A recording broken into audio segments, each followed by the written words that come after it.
ಶೀರ್ಷಿಕೆ ಎಸ್ ಸೂತ್ರ ಜೀವದ ದಿವ್ಯ ವಿಜ್ಞಾನ. ಪರಿಚಯ. ಕಂಡುಹಿಡಿದ ವ್ಯಕ್ತಿ. ನಾನು ಸ್ವಾಮಿ ಎಸ್ ಆರ್ ಹುಡುಕುವವನಾಗಿದ್ದೇನೆ, ಸಂಶೋಧಕರಾಗಿದ್ದೇನೆ, ಗುರುವಾಗಿದ್ದೇನೆ.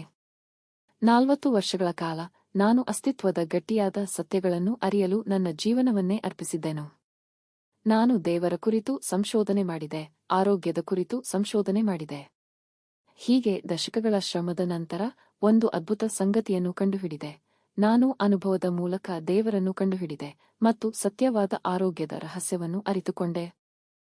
ಜಗತ್ತಿಗೆ ಹಂಚುವುದು. ಈ ಜ್ಞಾನ ನನ್ನದೇ ಅಲ್ಲ, ಇದು ಜಗತ್ತಿಗೆ ಸೇರಿದೆ. ಅದಕ್ಕಾಗಿ ನಾನು ಇದನ್ನು ಈಗ ಎಲ್ಲ ಸಾಮಾನ್ಯ ಜನರ ಜೊತೆ ಹಂಚಿಕೊಳ್ಳುತ್ತಿದ್ದೇನೆ. ಇದು ನಿನ್ನಕ್ಕಾಗಿ.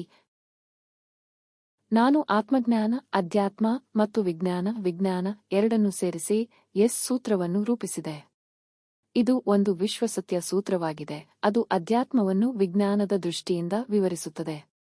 ಈ ಸೂತ್ರದ ಮೂಲಕ ನೀನು ತಿಳಿಯಬಹುದಾದದ್ದು ಜೀವವೆಂದರೇನು, ಸತ್ಯವೆಂದರೇನು, ಆರೋಗ್ಯಪೂರ್ಣ ಮತ್ತು ಸಂತೋಷಕರ ಜೀವನವೆಂದರೇನು, ಸೆಲ್ ಎನರ್ಜಿ ಎಂದರೇನು. ನಮ್ಮ ಶರೀರ ಲಕ್ಷಾಂತರ ಕೋಶಗಳಿಂದ ನಿರ್ಮಿತವಾಗಿದೆ. ಈ ಕೋಶಗಳ ಶಕ್ತಿ ನಮ್ಮ ಜೀವಶಕ್ತಿಯ ಮೂಲವಾಗಿದೆ. ಈ ಶಕ್ತಿಯೇ ನಮ್ಮ ಮೆದುಳಿಗೆ, ಹೃದಯಕ್ಕೆ, ಕಿಡ್ನಿಗೆ, ಯಕೃತ್ತಿಗೆ, ಶ್ವಾಸಕೋಶಗಳಿಗೆ, ರಕ್ತಕ್ಕೆ, ಮಾಂಸಪೇಶಿಗಳಿಗೆ ಮತ್ತು ಎಲುಬುಗಳಿಗೆ ಶಕ್ತಿ ನೀಡುತ್ತದೆ. ಇದನ್ನು ಮಾನಸಿಕ ಶಕ್ತಿ ಮತ್ತು ಆತ್ಮಶಕ್ತಿ ಎಂದು ಕರೆಯಲಾಗುತ್ತದೆ. ಕೋಶ ಶಕ್ತಿಯ ನಷ್ಟದ ಅಪಾಯಗಳು. ಆದರೆ ಈ ಅಮೂಲ್ಯ ಕೋಶ ಶಕ್ತಿಯನ್ನು ಕೆಟ್ಟ ಅಭ್ಯಾಸಗಳಿಂದ, ಕೆಟ್ಟ ಆಹಾರದಿಂದ, ಅಜ್ಞಾನದ ಜೀವನದಿಂದ ನಾವು ವ್ಯರ್ಥ ಮಾಡಿದರೆ ನೋವು ಬರುತ್ತದೆ, ರೋಗಗಳು ದಾಳಿ ಮಾಡುತ್ತವೆ, ಆಯಸ್ಸು ಕಡಿಮೆಯಾಗುತ್ತದೆ. ಕಾಮ, ಕ್ರೋಧ, ಲೋಭ, ಮೋಹ, ಮದ, ಮಾಸಾರ ಈ 6 ಶತ್ರುಗಳು ಉಂಟಾಗುತ್ತವೆ. ಈ ಎಲ್ಲದಕ್ಕೂ ಮೂಲ ಶಕ್ತಿ ನಷ್ಟ. ಆಹಾರದಿಂದ ಶಕ್ತಿಯ ರೂಪಾಂತರ. ನೀವು ತಿಳಿದಿದೆಯಾ? ಆಹಾರ ವೀರ್ಯವಾಗುತ್ತದೆ ಮತ್ತು ವೀರ್ಯವೇ ಲೈಂಗಿಕ ಶಕ್ತಿ.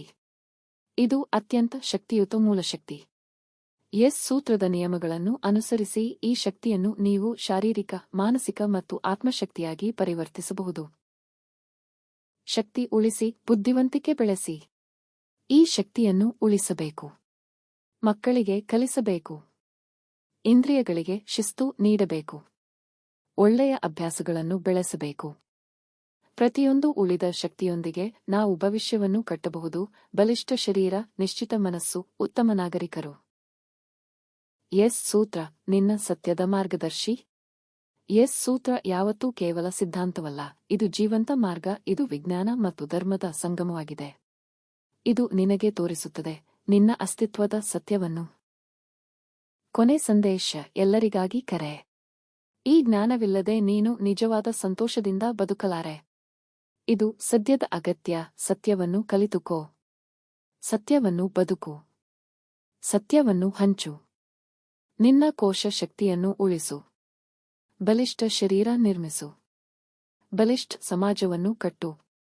ಇದು ನನ್ನ ಕನಸು. ಎಲ್ಲಾ ಮಾನವಕುಲವು ಆರೋಗ್ಯಪೂರ್ಣ, ಶಾಂತ ಮತ್ತು ಆನಂದದ ಜೀವನವನ್ನು ಬದುಕಲಿ.